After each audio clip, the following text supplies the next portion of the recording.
వ్యక్తిగతంగా సమస్య ఉంటుంది, మనకు వ్యక్తిగతంగా కష్టాలు ఉంటాయి, మనకు వ్యక్తిగతంగా బాధలు ఉంటాయి, మనకు వ్యక్తిగతంగా కృంగదీసే పరిస్థితులు ఉంటాయి. అలాంటి పరిస్థితుల్లో కూడా మనం సంఘంలోనికి వచ్చి సంఘమంతా ప్రార్థనలో మనము ఏకీభవించినట్లయితే సంఘ ప్రార్థన అనేది చాలా బలమైనది, శక్తివంతం. దేవునికి స్తోత్రం. మన సమస్యను నువ్వు ఒంటరిగా ప్రార్థన చేస్తే దేవుడు వింటాడు. అట్ ద సేమ్ టైం అదే సమస్యను మందిరంలో తీసుకుని వచ్చి సంఘమంతటితో, పరిశుద్ధులందరితో ఒకే స్వరముతో దేవుడికి ప్రార్థన చేసినట్లయితే ఆ ప్రార్థన దేవుడు విని శ్రేష్టమైన జవాబిస్తాడు. దేవుడికి స్తోత్రం కలుగును గాక. అందుకనే సంఘానికి రావాలి, అందుకనే సహవాసంలో ఉండాలి, అందుకనే దైవజనుడి యొక్క అడుగు జాడలో, దైవజనుడి యొక్క ఆత్మీయ మార్గంలో ఖచ్చితంగా మాటలు విని లోబడి సంఘంలో ముందుకెళ్తూ ఉన్నారు.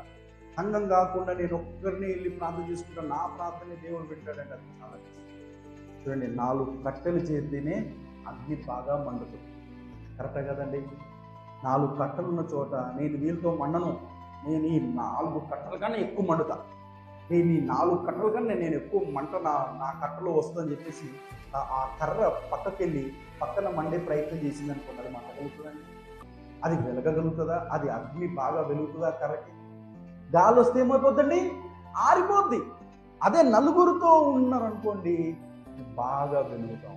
అలాగే మన యొక్క ఆధ్యాత్మిక జీవితంలో సంఘ ప్రార్థన, సంఘ సహవాసం, సంఘంలో క్రమముగా రావడం, సంఘంలో ఖచ్చితంగా ప్రతి ప్రార్థనలో పాలు పంచుకోవడము, అది నీ ఆధ్యాత్మిక జీవితానికి గొప్ప ఉద్యోగం అండి. దేవునికి స్తోత్రం.